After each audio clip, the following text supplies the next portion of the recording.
My friend Brandon Fields is a very creative person and often looks for an outlet to use his creative talent, which can result in some interesting experiments and projects from him. He drew comics for a brief amount of time, wrote scripts for many short films, and would spend car rides coming up with fantasy stories off the top of his head.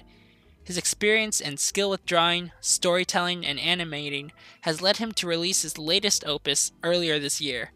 Please pay attention, as you do not want to miss this incredible craftsmanship that has been put into this achievement.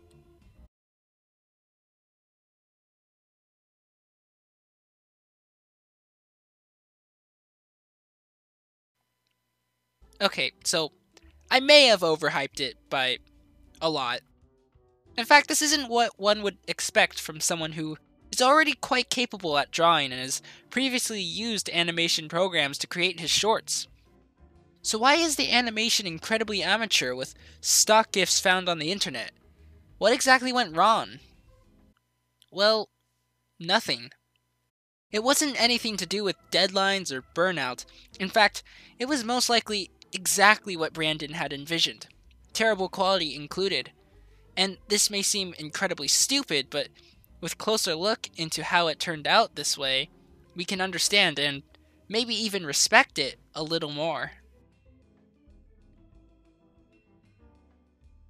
I've already told you that Brandon was a creative person, both in film and art, but something that I didn't mention is, he's a total goof. Throughout high school, Brandon began to take some of his projects less seriously.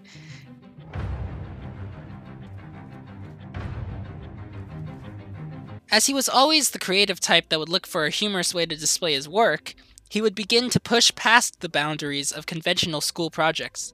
His style began to emerge.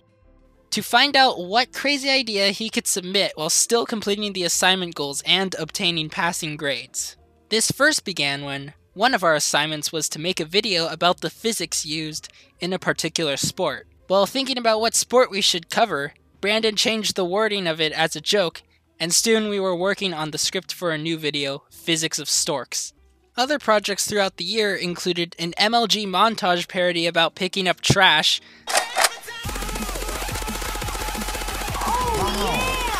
a poster of Donald Trump as a fish, and a full reenactment of Macbeth done entirely in Minecraft. You must kill the king.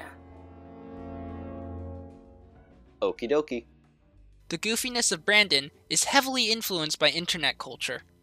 Video games, YouTube videos, anime, and movies were and still are a massive part of Brandon's life. A similarity between these items, besides the fact that they are all visual entertainment, is that they can be easily memed. Merriam-Webster defines a meme as an amusing or interesting item, such as a captioned picture or video, or genre of items that is spread widely online, especially through social media. As memes gain popularity, they tend to be parodied, edited, or mocked in different ways. Why and how this happens often depends on the meme itself, but one reason a meme could take prominence is because of its complete randomness. Damn, Daniel! Back at it again with the white van!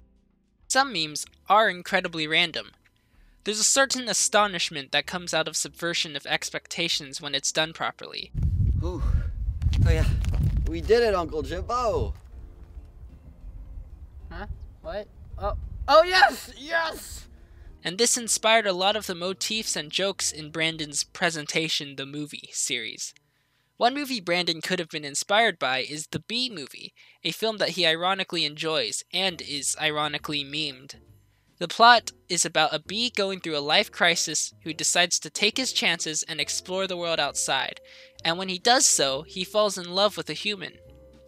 And then he proceeds to sue the human race for stealing honey and segregating bees, which accidentally sets forth the beginning of the apocalypse. That story is about as random as the stories that Brandon created in his shorts, with focal plot points such as encountering the embodiment of the Spruik Force after being launched into space. Many little jokes in the animations are random as well, or completely subvert expectations. And so we have two major points that contributed to his style: his interest growing up, and his ignorance of conventional project boundaries. But what was the catalyst for him deciding to make such an animation? There is one more focal point to go over. In Brandon's junior year of high school, he completed much of his work early and was able to goof around on the computer often. But since it was a school computer, there weren't a lot of programs to goof around on, so he came up with the idea of attempting to create an animated short using nothing but Google Slides and stock GIFs that he found while searching the internet. Brandon very easily could have made a true animated short himself, and in fact he has done some of those in the past. However, this goes back to his personal challenge of creating passable assignments in the weirdest and most difficult way possible. However, this wasn't an assignment. It was just him having fun in his spare time, but he still put these ideals into his work. He wasn't just planning on making something in the weirdest way possible this time around. He was also interested in making it in the worst way possible. It's a certain aesthetic that works well with both memes and projects created with pointlessly difficult methods. Brandon happens to be a fan of terrible films and terrible animations. For instance, we got together with a group of friends and watched Spy Kids 3D for his 19th birthday. There's a certain charm in such presentations. Oftentimes, terrible animation is more interesting to look at than decent animation. And if not, then it will at least turn some heads or get some laughs. Even things that look bad on purpose will gain attention. And this worked perfectly with Brandon's shorts, as he was limited to either simple shapes or stock GIFs that he found on the internet. Furthermore, the aforementioned randomness that he was enthused about translates well into the art style of the projects. So there you have it. Brandon Fields' recent animations, known as the Presentation the Movie series, is more than just some crappy piece of junk. It's the way a creative, humorous artist expressed himself while at the same time challenging himself to break scholarly norms, create videos in an unorthodox manner, and pay homage to his inspirations.